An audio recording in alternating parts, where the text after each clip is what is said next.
अहिल्यानगर जिल्ह्याचे पोलीस अधीक्षक मुमक्का सुदर्शन यांच्या शनी शिंगणापूर येथील कर्तव्याचं सर्वसामान्यांकडून कौतुक होत आहे। जिल्हा पोलीस अधीक्षक मुमक्का सुदर्शन यांनी शनी अमावस्या आणि शनी जयंतीच्या दिवशी शनी शिंगणापूर येथे स्वतः बंदोबस्तासाठी उभं राहून गर्दी नियंत्रणाची जबाबदारी पार पडली। त्यांच्या या कर्तव्य दक्षतेचं सर्वसामान्य नागरिकांनी कौतुक केलंय।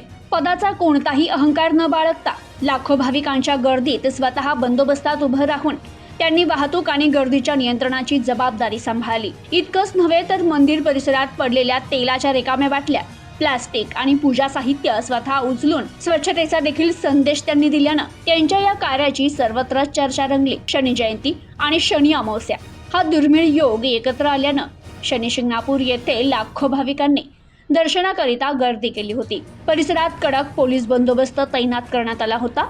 याच पार्श्वभूमीवर पोलीस अधीक्षक मुमक्का सुदर्शन यांनी स्वतः मंदिर परिसरात जवळपास 6 तास तळ ठोकवत परिस्थितीवर बारकाईनं लक्ष ठेवलं। विशेष म्हणजे वरिष्ठ अधिकारी असतानाही त्यांनी कोणताही बडेजाव न दाखवता मंदिर परिसरात पडलेला कचरा स्वतः उचलला। तेलाच्या रिकाम्या बाटल्या, प्लास्टिक आणि पूजेचं साहित्य गोळा करून त्यांनी स्वच्छता ही केवळ कर्मचाऱ्यांची जबाबदारी नसून प्रत्येकाची सामाजिक जबाबदारी असल्याचा संदेशही यावेळी दिला। त्यांच्या या कर्तव्याचं सर्वसामान्य नागरिकांनी मोठं कौतुक केलंय। प्रतिनिधी शफी सय्यद, प्रतिनिधी मोहसिन शेख, न्यूज टुडे 24, अहिल्यानगर।